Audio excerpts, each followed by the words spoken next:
Tenez-vous debout avec crainte et recueillement devant Dieu pour écouter la Saint Évangile selon Saint Matthieu. Que sa bénédiction soit avec vous. Le Seigneur soit avec vous. Évangile de Jésus-Christ selon Saint Matthieu. En ce temps-là, Jésus disait à ses disciples, « Ne pensez pas que je suis venu à abolir la loi ou les prophètes. Je ne suis pas venu à abolir, mais à accomplir. » Amen, je vous le dis, avant que le ciel et la terre disparaissent, pas une seule iota, pas une seule trait ne disparaîtra de la loi jusqu'à ce que tout sera réalisé. Donc, celui qui rejettera un seul de ces petits commandements et qui enseignera aux hommes à faire ainsi, sera déclaré le plus petit dans le royaume des cieux. Mais celui qui le observera et les enseignera, celui-là sera déclaré grand dans le royaume des cieux. Je vous le dis en effet, si votre justice ne surpasse pas celle des scribes et des pharisiens, vous n'entrerez pas dans le royaume des cieux. Vous avez appris qu'il a été dit aux anciens, « Tu ne commettras pas de meurtre. » Et si quelqu'un commet un meurtre, devra passer en jugement. Eh bien, moi, je vous dis, tout homme qui se met en colère contre son frère devra passer en jugement. Si quelqu'un insulte son frère, devra passer devant le tribunal. Si quelqu'un le traite de fou, il sera passible de la géhenne de feu. Donc, lorsque tu vas présenter ton offrande à l'autel, si là tu te souviens que ton frère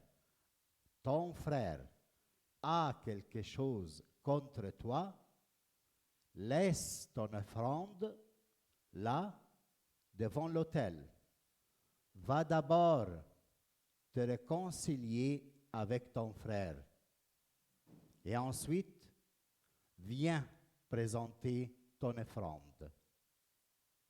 Mets-toi vite d'accord avec ton adversaire pendant que tu es en chemin avec lui pour éviter que ton adversaire ne te livre au juge, le juge au garde et qu'on ne te jette en prison.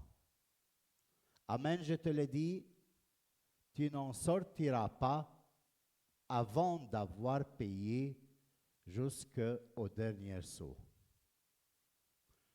Vous avez appris qu'il a été dit, tu ne commettras pas d'adultère. Eh bien, moi, je vous dis, tout homme qui regarde une femme avec convoitise a déjà commis l'adultère avec elle dans son cœur. Si ton œil droit entraîne ta chute, arrache-le et jette-le loin de toi. Car mieux veut pour toi perdre un de tes membres que d'avoir ton corps tout entier jeté dans la géhenne. Et si ta main droite entraîne ta chute, coupe-la et jette-la loin de toi. Car mieux vaut pour toi perdre un de tes membres que d'avoir ton corps tout entier qui s'en aille dans la gêne. Il a été dit également, si quelqu'un renvoie sa femme, qu'il lui donne un acte de répudiation. Eh bien, moi, je vous dis, tout homme qui renvoie sa femme, sauf en cas d'union illégitime, la pousse à l'adultère. Et si quelqu'un épouse une femme renvoyée, elle est adultère. Vous avez encore appris qu'elle a été dit aux anciens, tu ne manqueras pas à ta serment, mais tu acquitteras de tes serments envers le Seigneur. Eh bien, moi, je vous dis de ne pas jurer du tout, ni par le ciel, car c'est le trône de Dieu, ni par la terre, car elle est son marchepied, ni par Jérusalem, car elle est la ville des grands rois. Et ne jure pas non plus sur ta tête, parce que tu ne peux pas rendre un seul de tes cheveux blanc ou noir. Que votre parole soit oui, si c'est oui, et non, si c'est non. Ce qui en plus vient du mauvais. En ce temps-là, acclamons la parole du Seigneur. يوسف المايا في أماكن كتير قدام، اتفضلوا اقعدوا، اتفضلوا. Merci.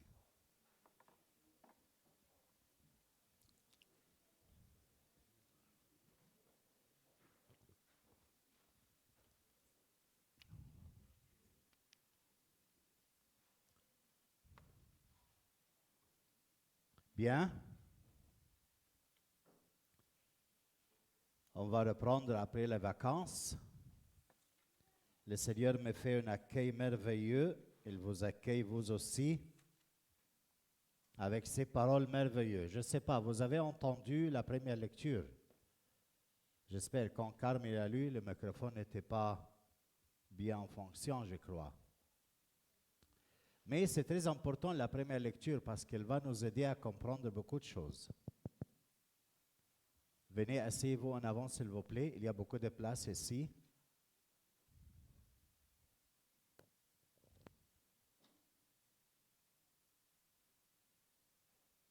Bien. Tout le monde sont assis, s'il vous plaît. Vous derrière, il y a des places ici. Je vous attends.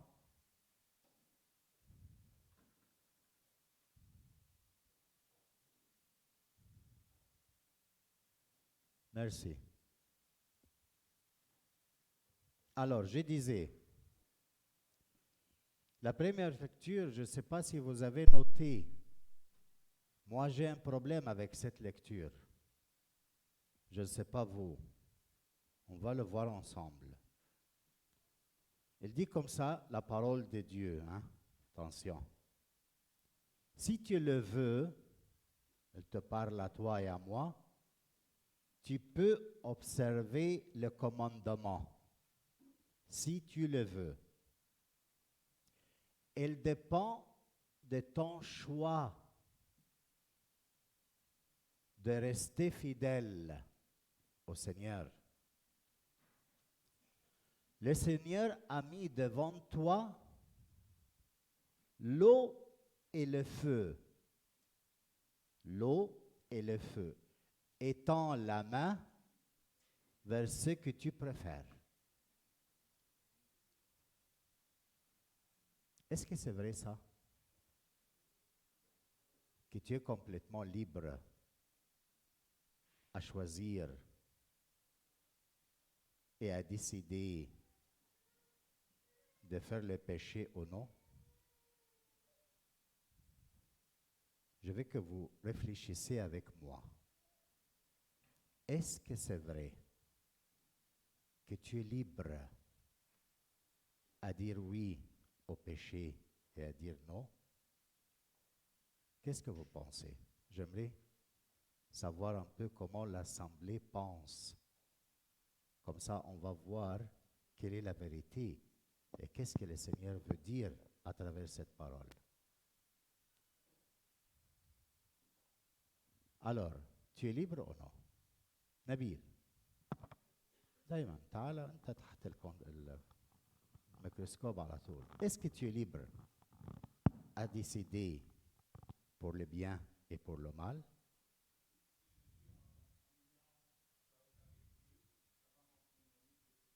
Tu vois, tu as bien dit, tu as bien sorti de la piège. Si je suis uni au Seigneur, je suis libre. Parce que la vérité quotidienne, si je ne suis pas uni au Seigneur, je me trouve condamné, obligé à faire certains péchés sans le vouloir. Et quand je les termine, je reste triste. Réfléchissez à certains péchés dans lesquels tu te trouves obligé à le faire. Tu vois de l'argent, tu le convoitises, même si tu ne mets pas la main. Tu vois une femme, tu penses, et le film commence dans ton imagination. Tu vois je ne sais pas quoi dans la maison de l'autre, tu te trouves avec des convoitises à le désirer. Il y a des péchés dans lesquels j'ai commis et je ne suis pas libre. Et toi aussi, on se trouve obligé, condamné à le faire. Et alors cette parole ne semble pas vraie. Mais quand est-ce qu'il est vrai? Quand tu écoutes la parole de Dieu, elle t'illumine sur ta réalité, elle te montre qui t'oblige à faire des choses que tu ne veux pas le faire, quelle est cette force mauvaise qui te pousse et tu exige de toi de commettre des péchés. Quand le Seigneur te libère de ça, tu es complètement libre à choisir, oui, entre faire le bien et faire le mal. Mais faisant le mal, tu vas avoir des conséquences pires. Parce que tu as entendu la parole du Seigneur, t'a illuminé. Elle t'a rendu libre.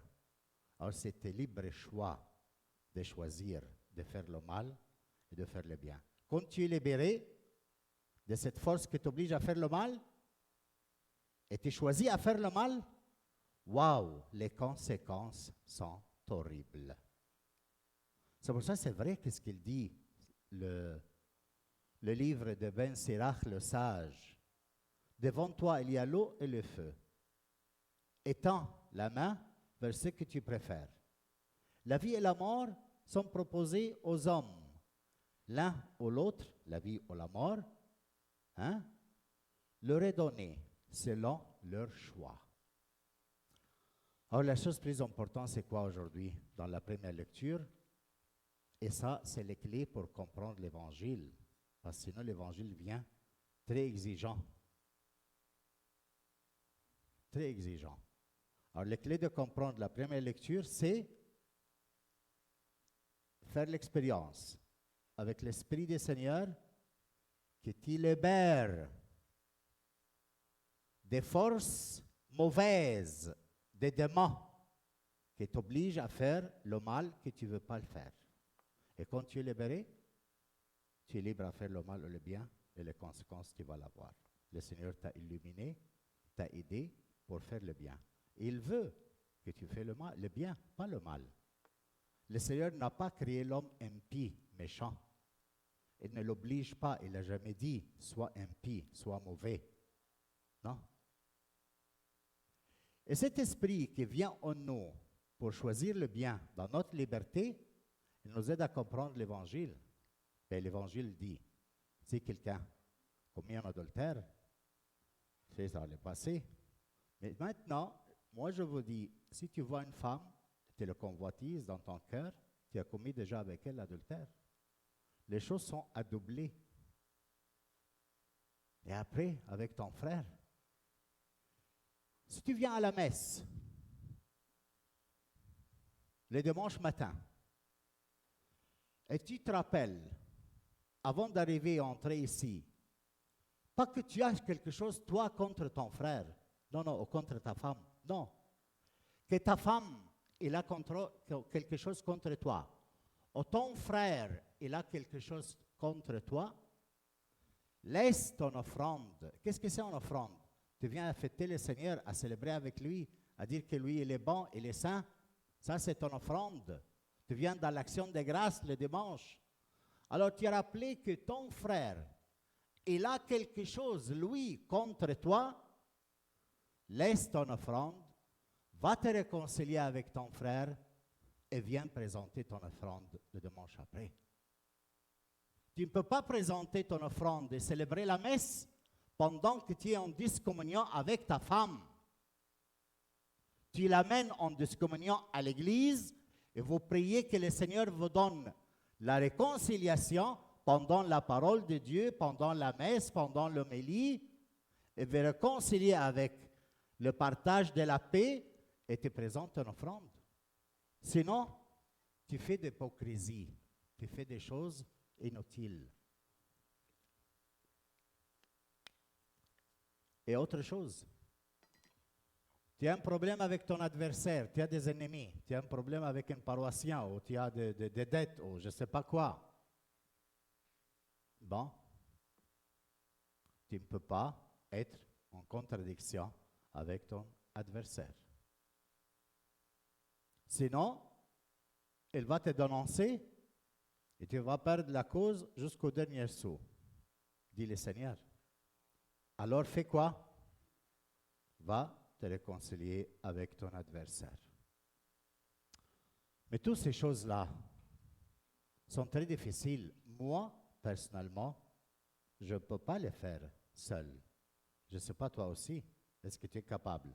Si tu me dis oui, tu es le pharisien plus grand qui existe sur la terre. Pourquoi? Parce que tu penses comme les pharisiens et les scribes, de réaliser la loi avec tes forces. Mais cette parole dite de Jésus aujourd'hui, qu'est-ce qu'il propose à chacun de nous? Son esprit à lui.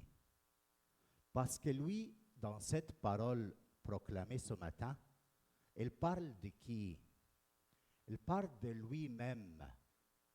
Celui qui regardait la femme sans le convoitiser. Celui qui se réconcilie avec son adversaire. Celui qui n'a pas commis de meurtre. Celui qui vivait en paix. Et celui qui n'a pas volé. Celui qui a traité son frère comme un fils de Dieu.